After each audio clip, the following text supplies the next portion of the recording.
Γεια σε όλους, είμαι ο Άρης και σήμερα θα κάνουμε μια μικρή εισαγωγή στη Unity Engine. Για όσοι δεν γνωρίζουν, η Unity Engine είναι μια μηχανή δημιουργίας 3D αλλά και 2D παιχνιδιών, όπου χρησιμοποιείται αρκετά τα τελευταία χρόνια.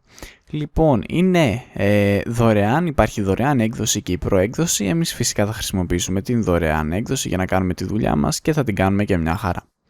Λοιπόν, αρχικά, όταν πρωτοανοίγετε τη Unity Engine, πιθανότατα βρίσκεστε με αυτή εδώ τη λίστα. Εδώ πέρα στην ουσία απλώς επιλέγουμε πώς θέλουμε να ονομάζεται το project μας. Εμείς απλώς θα πάρουμε και θα αλλάξουμε αυτό το New Unity Project 1 που λέει σε Tutorials για παράδειγμα. Έτσι λοιπόν, απλώς πατάμε Create, κρατάμε χωρίς tick όλα αυτά εδώ πέρα, εκτός για να δείτε κάτι το οποίο ξέρετε τι κάνει, τότε προφανώς δεν χρειάζεται να βλέπετε αυτό το εισαγωγικό tutorial και μετά πατάμε Create. Έτσι λοιπόν μας ανοίγει η Unity. Θα περιγράψουμε λίγο τώρα τις λειτουργίες. Πιθανότατα όταν σας πρωτοάνοιξε βρίσκεστε, ίσως βρεθήκατε να κοιτάτε αυτή την άσχημη μπλε οθόνη. Λοιπόν, αυτή η άσχημη μπλε οθόνη στην ουσία είναι το ίδιο σας το παιχνίδι. Για την ώρα δεν έχουμε τίποτα, οπότε δεν υπάρχει κάτι για να παίξουμε. Παρ' όλα αυτά μπορούμε να πατήσουμε το play και θα δείτε ότι στην ουσία τώρα παίζουμε το παιχνίδι μας. Φυσικά δεν υπάρχει κάτι για να κάνουμε, οπότε απλώς το σταματάμε. Πηγαίνοντας στο συν τώρα, μπορούμε να δούμε όλο το περιβάλλον. Οι χειρισμοί δυστυχώς ή ευτυχώς είναι αρκετά διαφορετικοί από αυτούς του Blender, οπότε ίσως όσοι έχετε συνηθίσει, και συμπεριλαμβάνω και τον εαυτό μου μέσα σε αυτούς, όσοι έχετε συνηθίσει στο Blender, μάλλον θα δυσκολευτείτε να προσαρμοστείτε στους χειρισμούς του Unity. Της Unity. Λοιπόν, με τη ροδέλα κάτω πατώντας τη, είναι κάτι αντίστοιχο με το Shift και ροδέλα που κάναμε στο Blender. Όπως βλέπετε, μετακινούμε τη σκηνή μας κατά αυτόν τον τρόπο. Αν χρησιμοποιήσουμε δεξί κλικ, το δεξί κλικ δεν χρησιμοποιείται για να επιλέξουμε πράγματα, αλλά για να γυρίσουμε την κάμερά μας γύρω-γύρω. Λοιπόν, κάνοντας δεξί κλικ, μπορούμε να μετακινήσουμε τη σκηνή μας πάνω κάτω. Επίσης, εδώ πέρα βρίσκονται οι άξονές μας, Χ, Z και Ψ. Προσέξτε ότι ο Ψ αναφέρεται στο ύψος και όχι ο Z όπως έχουμε συνηθίσει στο Blender. Συγγνώμη που το αναφέρω συνέχεια, αλλά το Blender θα είναι κάτι το οποίο θα χρειαστείτε για να φτιάξετε ένα παιχνίδι στη Unity, μιας και θα είναι αυτό το software το οποίο θα μας βοηθήσει για να φτιάξουμε τα 3D μοντέλα τα οποία θα συμπεριλάβουμε μέσα στο παιχνίδι μας. Έτσι λοιπόν, υπάρχουν, για να μετακινηθούμε και να βλέπουμε τον Χ από μπροστά, δεν χρησιμοποιούμε τα shortcuts από το numpad, αλλά πατάμε πάνω στον άξονα. Οπότε αν θέλουμε να βλέπουμε μπροστά μας τον άξονα Χ, απλώς κάνουμε κλικ και τώρα βρισκόμαστε μούρι με μούρι με τον άξονα Χ, όπως βλέπετε εδώ πέρα. Επίσης θα προσέξετε ότι εδώ πέρα υπάρχει ένα τετραγωνάκι, το οποίο πατώντας το, προσέξτε εδώ πέρα τι λέει right. Πατώντας το λοιπόν, λέει right, αλλά εδώ πέρα βλέπετε ότι οι γραμμές έχουν γίνει παράλληλες. Κοιτάξτε τη διαφορά και κοιτάξτε και τη διαφορά στη σκηνή. Στην ουσία, αν το γυρίσουμε λίγο έτσι ώστε να μην μας λέει right, αλλά να μας λέει perspective, είναι το ποιο view χρησιμοποιούμε. Για όσους ξέρετε από το Blender, υπάρχουν δύο views που χρησιμοποιούμε, το perspective και το orthographic. Πατώντας λοιπόν είτε πάνω στο κυβάκι είτε πάνω στην ίδια τη λέξη, μπορούμε να αλλάξουμε από perspective σε ISO και αντίστροφα. Λοιπόν, να το θυμάστε αυτό γιατί πιθανότατα θα το χρησιμοποιήσουμε αρκετά. Λοιπόν, τώρα ας πούμε ότι θέλουμε να πάρουμε και να δημιουργήσουμε έδαφος κάτω. Για να το κάνουμε αυτό, πηγαίνουμε Game Object, Create Other και Plane. Όπου έτσι μπορούμε να πάρουμε και να βάλουμε έδαφος κάτω. Με τη ροδέλα κάνοντας scroll in και scroll out μπορούμε να ζουμάρουμε και να ξεζουμάρουμε αντίστοιχα. Για να επιλέξουμε ένα αντικείμενο, ας πούμε την κάμερα, κάνουμε αριστερό κλικ πάνω της και όχι δεξί όπως είπα και πριν. Οπότε τώρα επιλέγουμε την κάμερα. Και εδώ πέρα μπορούμε να δούμε και τι βλέπει η κάμερα. Οπότε αν τη μετακινήσουμε, βλέπουμε ότι μπροστά της βλέπουμε αυτό το plane. Φυσικά δεν φαίνεται πολύ καλά επειδή δεν έχουμε βάλει κάποιο φως. Αν πάμε στο Game View, πειράζοντας αυτή την καρτέλα εδώ πέρα, βλέπετε ότι βλέπουμε ό,τι και η κάμερα.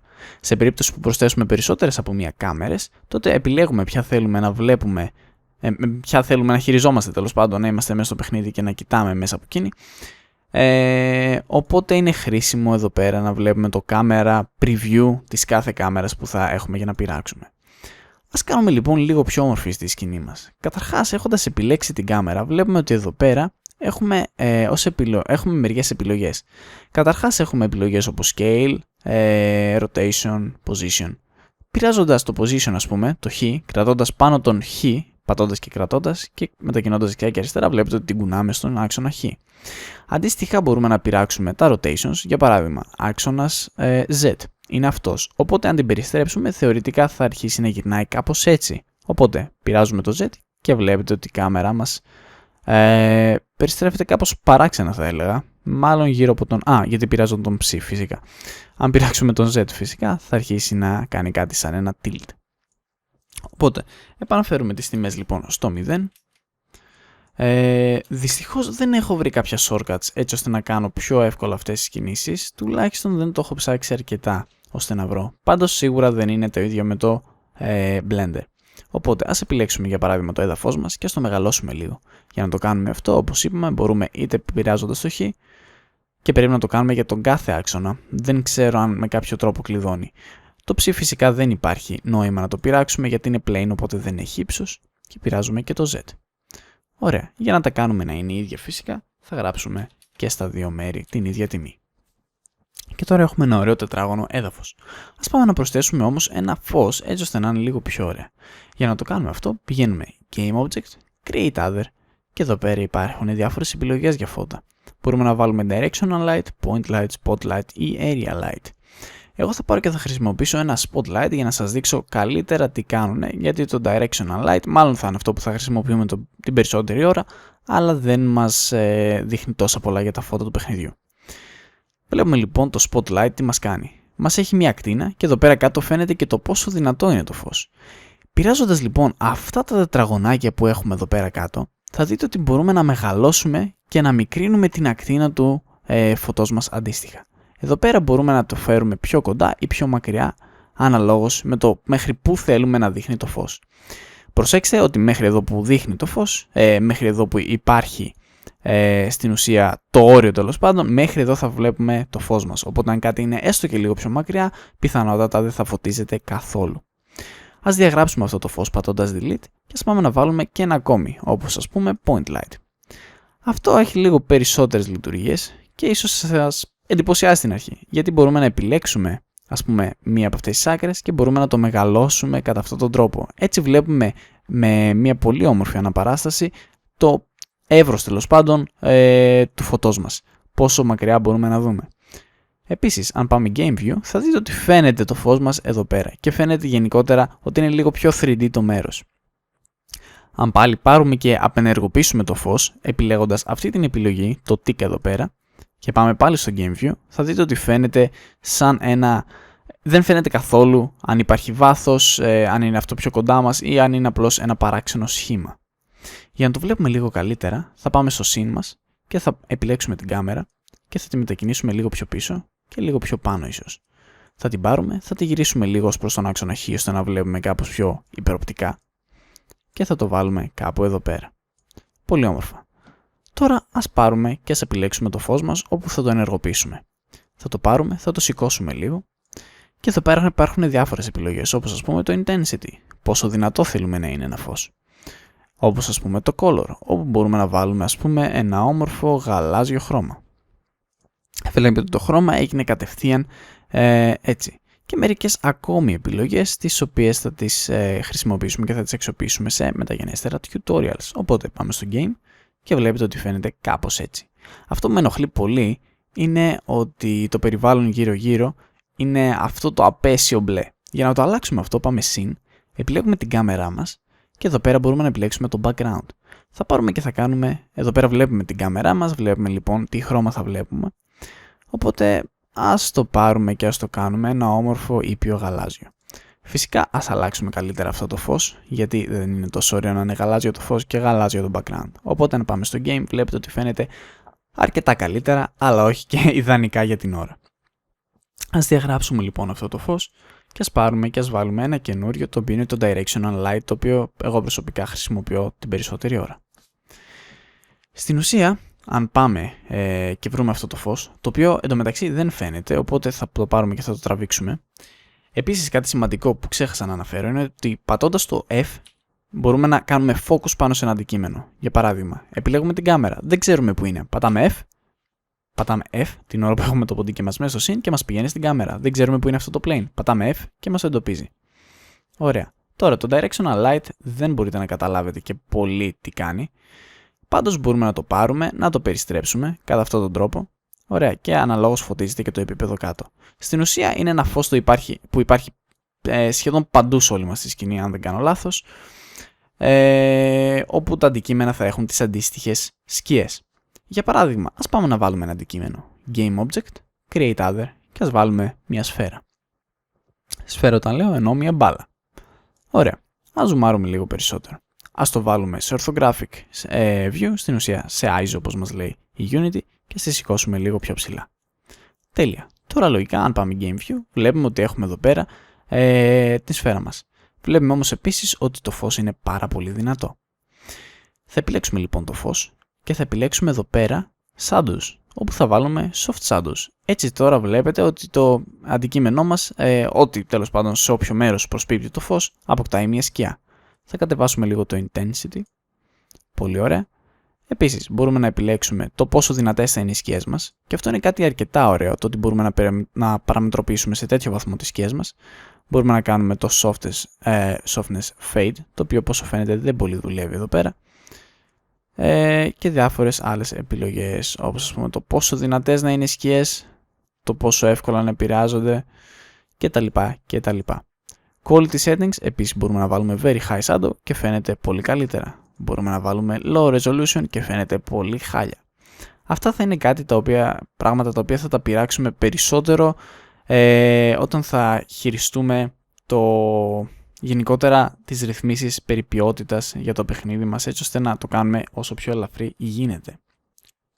Λοιπόν, για να αλλάξουμε τώρα χρώμα σε ένα από τα αντικείμενά μας, όπως ας πούμε την μπάλα μας, απλώς κάνουμε αριστερό κλικ πάνω της για να την επιλέξουμε, και εδώ πέρα βλέπετε ότι έχουμε την επιλογή για να επιλέξουμε τον shader που θέλουμε. Για την ώρα δεν χρειάζεται να ξέρετε τι είναι shader, θα το μάθουμε παράλληλα με το blender πιθανότατα. Αν πάμε να επιλέξουμε χρώμα από εδώ, βλέπουμε ότι δεν γίνεται τίποτα. Πρέπει να δημιουργήσουμε λοιπόν ένα υλικό για αυτό μας το αντικείμενο. Για να το κάνουμε αυτό, πηγαίνουμε εδώ πέρα κάτω που λέει Assets, κάνουμε δεξί κλικ, Create και Material. Έτσι μπορούμε να προσθέσουμε ένα νέο υλικό. Εμείς θα το γράψουμε ως ground για παράδειγμα, έτσι ώστε να αναφέρεται στο έδαφος. Τώρα εδώ πέρα βλέπετε ότι έχουν ανοίξει κάποιες επιλογές για αυτό το υλικό. Εδώ πέρα μπορούμε να επιλέξουμε το χρώμα. Αφού είπαμε ότι είναι έδαφος, θα βάλουμε ένα κίτρινο πράσινο χρώμα. Ίσως όχι το πιο όμορφο, αλλά δεν μας πειράζει. Πολύ όμορφα. Τώρα όμως βλέπετε ότι η μπάλα μας στην ουσία δεν έχει αυτό το χρώμα. Γιατί γίνεται αυτό? Πρέπει να επιλέξουμε τη σφαίρα μας. Ωραία. Και στη συνέχεια να πάρουμε το material που έχουμε εδώ πέρα και να το ρίξουμε πάνω στην μπάλα μας κατευθείαν. Αυτό, όπως είδατε, μπορούμε να το ρίξουμε κατευθείαν οπουδήποτε. Απλώς το παίρνουμε και κάνει και ένα preview η Unity του πώς θα μοιάζει. Οπότε εμείς θα το πάρουμε και θα το ρίξουμε πάνω στην μπάλα μας. Πηγαίνουμε τώρα στο Game View και βλέπουμε ότι έχουμε τη σφαίρα μας. Και πραγματικά δούλεψε. Εκπλήσωμαι. Λοιπόν, για να σας δείξω λίγο το πόσο εύκολο είναι να κάνουμε texturing, έτσι όπως το είπα. Λοιπόν, το μόνο που χρειάζεται να κάνετε είναι να πάτε και να επιλέξετε ένα απλό texture. Για παράδειγμα, έχουμε εδώ πέρα διάφορες επιλογές. Θα πάρω και θα χρησιμοποιήσω, ας πούμε αυτό, το ξύλο. Απλώς το παίρνουμε, το ρίχνουμε μέσα στη Unity. Αυτό ίσως να πάρει λίγη ώρα και στη συνέχεια έχουμε ένα texture. Αυτό το texture μπορούμε να το πάρουμε και να το ρίξουμε κατευθείαν πάνω σε ένα υλικό, όπως βλέπετε. Και κατευθείαν βλέπετε ότι δημιουργείται ένας φάκελος που λέει Materials. Αν κάνουμε κλικ, βλέπετε ότι εδώ πέρα κατευθείαν από μόνη της η Unity μας έχει δημιουργήσει ένα νέο υλικό το οποίο έχει αυτό το texture. Αντίστοιχα μπορούμε να το πάρουμε και να το αφαιρέσουμε, όχι κατά αυτόν τον τρόπο. Μπορούμε να κάνουμε select έτσι ώστε να επιλέξουμε ένα από αυτά που έχουμε ήδη χρησιμοποιήσει ή απλώς το παίρνουμε και το ρίχνουμε εδώ μέσα ώστε να το επιλέξουμε. Θα μάθουμε περισσότερα πράγματα σχετικά με το τι κάνει το tiling και τι κάνουν οι διάφοροι shaders ή τους οποίους μπορούμε να επιλέξουμε, αλλά για την ώρα θα πάρουμε και θα χρησιμοποιήσουμε μια ξύλινη μπάλα και θα αφήσουμε το έδαφος μας όπως είναι. Πατάμε assets εδώ πέρα για να γυρίσουμε πίσω και θα το βάλουμε αυτό στο ground. Πηγαίνουμε λοιπόν στο game και βλέπουμε τώρα ότι έχουμε μια ξύλινη μπάλα, ένα πράσινο έδαφος και ένα γαλάζιο ουρανό. Λοιπόν, νομίζω πως αρκετά είπαμε για πρώτη φορά.